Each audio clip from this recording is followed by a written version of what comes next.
बोले कि हम पहुंचेंगे उनको पसंद करने के लिए। नहीं, अच्छी बात है, बड़े भाई हैं, उनका छोटा भाई हूँ मैं क्या बोल रहा हूँ, ये विषय खेसारी लाल यादव और पवन भैया की नहीं है, ये विषय भोजपुरी समाज का है। का एक भाप लगा है ना अपनी भोजपुरी पे, मैं इसके लिए अपने बेटी को डाला उसमें, ताकि शुरुआत किसी ना किसी को तो करना ही पड़ेगा, क्योंकि मेरी बेटी का सपना हीरोइन बनना नहीं है, कलाकार बनना नहीं है, उसका सपना राज्य को संभालने वाला सपना है, उसका सपना कुछ अलग है, और हम लोगों ने वही रोल उसको उसमें दिया है। तो इसलिए मैंने अपनी बेटी से शुरुआत की, उसमें वो IPS है। सर एक सवाल है, बहुत सारी फिल्में हैं जो पैन इंडिया बन रही है, खेसारी जी की फिल्में तो पैन इंडिया बनेगी, अलग अलग लैंग्वेज की बात देखिए। पैन इंडिया के लिए पहले पैन इंडिया का हिम्मत क्यों किया साउथ ने? इसलिए कि साउथ के लोगों ने खुद ही अपने भाषा को 300 करोड़ तक ले गए, उसके बाद उन्होंने 1000 करोड़ के लिए सोचा।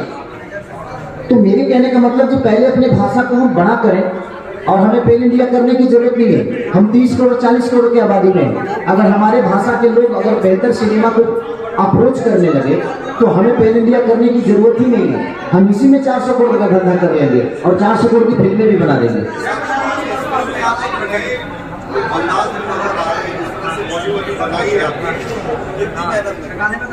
बॉडी बनाने में मेहनत तो लगता है ना भैया।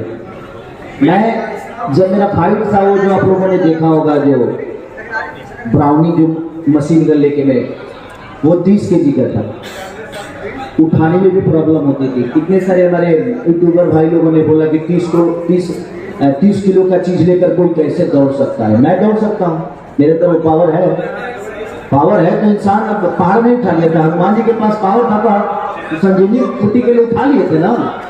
तो आप किसी के पावर को चैलेंज मत करिए, कुछ भी हो सकता है इस धरती पे। मैं लगातार सुबह भी जिम करता था, शाम को भी जिम करता था, दोपहर में सब लोग खाना खाते थे और दोपहर को मैं जिम जाता था, खाना नहीं खाता था, ताकि मुझे ओपन बॉडी काम करना है, मुझे दिखाना है लोगों को। मैं कहीं ना कहीं मैं जितना लोगों का आइकॉन हूँ, कहीं ना कहीं खेसारी को लोग प्यार करते हैं, तभी मैं यहाँ तक पहुंचा।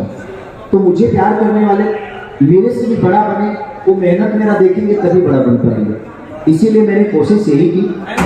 भैया जब से कोरोना काल आई है, भोजपुरी फिल्मों का रुझान थोड़ा सा कम हो गया है। पावर तो दूधे में न होता है उसमें तो नशा होता है। भैया जब से कोरोना काल आया हुआ है, भोजपुरी फिल्मों का ऑडियंस का यानी कि हॉल से काफी रुझान कम हो गया है।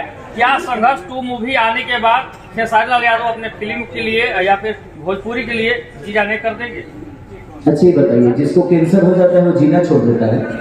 नहीं, ठीक है, शुरुआत तो करना पड़ेगा ना, जीने के लिए हम कोशिश तो कर सकते हैं ना। इसीलिए हम बेहतर सिनेमा की तरफ अपने चीजों को लेके जा रहे हैं, ताकि संघर्ष को हो सकता है नील की पत्थर साबित हो, क्योंकि संघर्ष में गाने भी आपको सब सोबर मिलेंगे।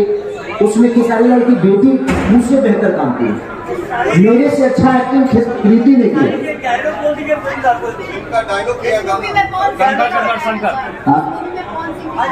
नहीं, उनके मूवी में मैं नहीं जाता तो मेरे मूवी में वो कहाँ से जाएंगे? बोले कि हम पहुंचेंगे उनको पसंद करने के लिए। नहीं, अच्छी बात है, बड़े भाई हैं, उनका छोटा भाई हूँ मैं, उनके लिए मैं पहले से भी बोलता आया हूँ, आज भी बोल रहा हूँ।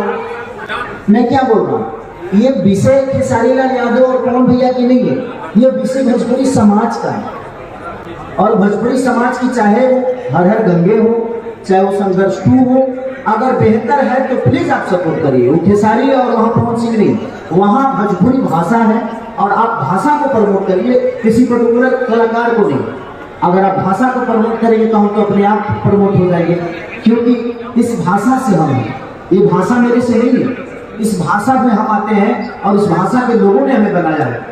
ये नहीं कि मैं इस लोगों को बनाया हूँ, ऐसा नहीं। कौन कलाकार को आप बुलाना चाहते हैं यहाँ पर पहला शो देखने के लिए भोजपुरी के? मैं सारे कलाकार को कहना चाहता हूँ, भोजपुरी में जितने लोग भोजपुरी को बड़ा करने की कोशिश कर रहे हैं, मैं सबसे कहना चाहता हूँ कि आप लोग प्यार दीजिए और आके देखिए और इसके बारे में बोलिए। और विदाउट देखे मैं सबसे बोलूँगा कि जो भोजपुरी के लिए आप लोग सवाल करते हैं, और आपका जायज है कि आप सवाल करते हैं और आप करना भी चाहिए। ये पहले